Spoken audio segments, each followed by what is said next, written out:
Bonjour à toutes et à tous et bienvenue dans ce nouvel épisode de Let's Go Digital, le podcast du MBA MCI. Aujourd'hui, nous allons parler d'un sujet qui a un enjeu majeur pour les entreprises. C'est l'accompagnement des collaborateurs dans la transformation digitale. Pour en discuter, nous avons le plaisir d'accueillir Wafa Nosraoui, experte en transformation digitale. Bonjour Wafa et merci d'être avec nous. Bonjour Oumaima, merci à vous de m'avoir invité. C'est un plaisir d'être ici et de partager mon expérience avec vous. Merci. Le plaisir est à nous. Alors pour commencer, pouvez-vous nous expliquer ce que c'est la transformation digitale et pourquoi elle est si importante pour les entreprises aujourd'hui? Bien sûr, la transformation digitale est l'intégration des technologies numériques dans tous les aspects de l'entreprise. Elle modifie d'une façon fondamentale la manière dont les entreprises opèrent et offrent de la valeur à leurs clients. Il est très essentiel car elle permet aux entreprises de rester compétitives, d'améliorer leur efficacité opérationnelle et de répondre aux attentes croissantes des clients. Merci pour cette introduction. Justement, selon une étude France Num de 2023, 76% des dirigeants de TPE et PME reconnaissent le numérique comme un réel vecteur de croissance et d'amélioration de l'image de marque et de la productivité de leur entreprise. Pouvez-vous nous expliquer cette croissance? C'est une excellente question. La transformation digitale offre plusieurs avantages clés qui se traduisent directement par une croissance pour les entreprises. Tout d'abord, l'adoption de technologies numériques peut significativement améliorer l'efficacité opérationnelle.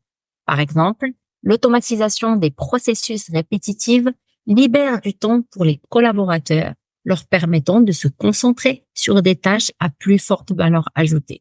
Cela se traduit par une augmentation de la globale de la production, de la productivité. Ensuite, il y a l'amélioration de l'expérience client. Par exemple, une banque déploie un chatbot basé sur l'intelligence artificielle pour fournir un support client continu 24 sur 7. Le chatbot gère les requêtes courantes comme les soldes de compte, les paiements de factures et les transferts d'argent, ce qui améliore la rapidité et la précision du service client tout en libérant les employés pour des tâches plus importantes et plus complexes. Effectivement, ce sont des exemples très parlants. Il est clair que la transformation digitale peut transformer de manière significative la façon dont une entreprise opère et interagit avec ses clients. Cependant, même avec ces avantages, l'adoption de ces technologies n'est pas toujours sans embûches. Selon vous, quels sont les principaux défis auxquels les entreprises sont confrontées lorsqu'elles entament cette transformation? Absolument. C'est une excellente question. Encore une deuxième. Merci. Les défis sont très nombreux. Tout d'abord, il y a la résistance au changement. Beaucoup de collaborateurs peuvent être très réticents à adopter de nouvelles technologies, par crainte de l'inconnu ou tout simplement par habitude. Ensuite, il y a la question de la formation. Comment s'assurer que tous les collaborateurs ont les compétences nécessaires pour utiliser ces nouvelles technologies? Enfin, il y a aussi les défis techniques comme l'intégration de nouvelles solutions avec des systèmes existants. Par exemple, parfois, on déploie des applications qui ne sont pas compatibles avec les serveurs que nous avons au sein de l'entreprise. Donc voilà, c'est plusieurs choses qui contribuent, qui peuvent ramener cette difficulté.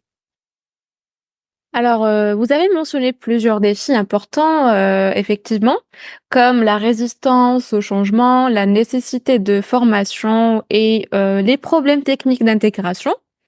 Pourriez-vous nous donner un exemple concret d'une situation lors d'une de vos missions, par exemple, où vous avez dû surmonter l'un de ces défis?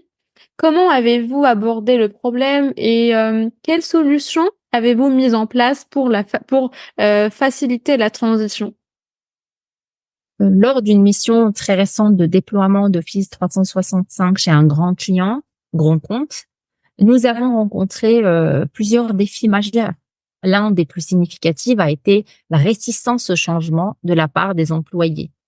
Ils étaient habitués à utiliser les anciens systèmes et craignaient que la nouvelle plateforme soit plus compliquée et perturbe leur routine de travail. Tout d'abord, pour faciliter le déploiement, nous avons commencé par organiser des réunions avec les employés pour comprendre leurs principales préoccupations et réticences. Cette démarche nous a permis de mettre en lumière les points de friction, les inquiétudes et les aspects spécifiques de la nouvelle plateforme qui les inquiètent. Nous avons également mis en place des sessions de formation adaptées à différents niveaux de compétences. Ces sessions comprenaient des démonstrations pratiques et des ateliers interactifs pour que les utilisateurs puissent se familiariser avec les nouvelles fonctionnalités d'Office 365. Enfin, nous avons également assuré une communication claire et continue sur les avantages de la nouvelle plateforme, en mettant en avant les gains en productivité et en flexibilité. Des plans de communication bien définis et réguliers ont été établis. Nous avons également désigné des champions Office 365. C'est des collaborateurs volontaires que nous avons choisis pour bénéficier d'un accompagnement plus personnalisé et plus approfondi afin de répondre aux questions et aux interrogations des autres employés. Voilà, c'était un petit résumé de notre stratégie. Ouais, c'est une très belle stratégie et on voit bien qu'elle était bien travaillée. Alors, vous avez mentionné des stratégies clés pour surmonter la résistance au changement lors du déploiement d'Office 365, comme la formation personnalisée et le support technique renforcé. Pouvez-vous nous expliquer comment vous continuez à gérer l'après-mission pour assurer que ces nouvelles pratiques et outils restent intégrés dans la routine quotidienne des employés? Euh, on s'est basé sur les champions Office 365 que nous avons sélectionnés auparavant, que nous avons formés et accompagnés. Ces collaborateurs nous ont permis, formés de manière approfondie, servent de mentors et de points de contact locaux. Nous continuons à les former sur les nouveaux Microsoft pour qu'ils puissent répondre aux questions et encourager l'adoption continue des outils. Alors, les mesures que vous avez mises en place pour accompagner les employés dont le changement semble très complète. Une autre question, ça va être, est-ce que vous pouvez nous partager, comment ces efforts se traduisent en termes de résultats pour l'entreprise? Avez-vous observé des améliorations tangibles en termes de productivité ou bien de satisfaction des employés, depuis l'implémentation d'Office, 365? Depuis l'implémentation d'Office 365, les mesures mises en place ont conduit à des résultats positifs pour l'entreprise. Nous avons observé une augmentation de la productivité grâce à une meilleure collaboration et une utilisation plus efficace des outils. Les employés se montrent également plus satisfaits, comme en témoignent les retours positifs et une réduction des demandes de support technique. C'est aussi grâce à nos champions Office 365 qui sont toujours présents pour aider que cette transition s'est faite de manière si positive. Et bien évidemment, merci à eux parce que, c'est on peut dire l'équipe support, que vous avez sur place.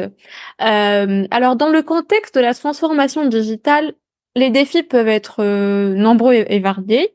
D'après votre expérience, quel est le conseil le plus important que vous pourriez donner à une entreprise pour, naviguer un peu avec succès dans ce processus complexe? Et quels éléments clés devrait-il garder à l'esprit pour, faciliter cette transition?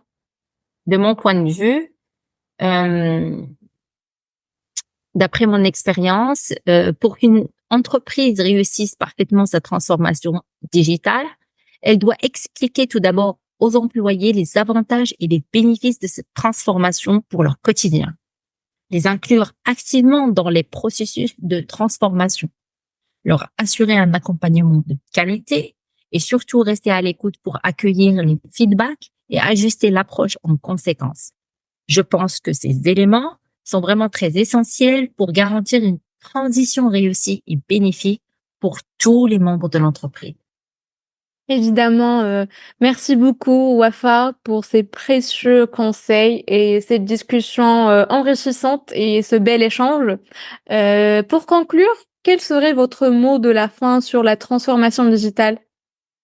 Ce que vraiment les entreprises doivent garder en tête, c'est que la transformation digitale n'est pas seulement une question de technologie, mais aussi de culture et de personnes.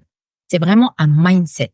Le succès passe par l'engagement et l'accompagnement des collaborateurs à chaque étape du processus. Merci, merci encore une fois Wafa. C'est la fin de cet épisode. Merci à nos auditeurs de nous avoir écoutés. N'oubliez pas de vous abonner pour ne pas manquer nos prochains épisodes. À bientôt. Merci pour votre invitation. À bientôt.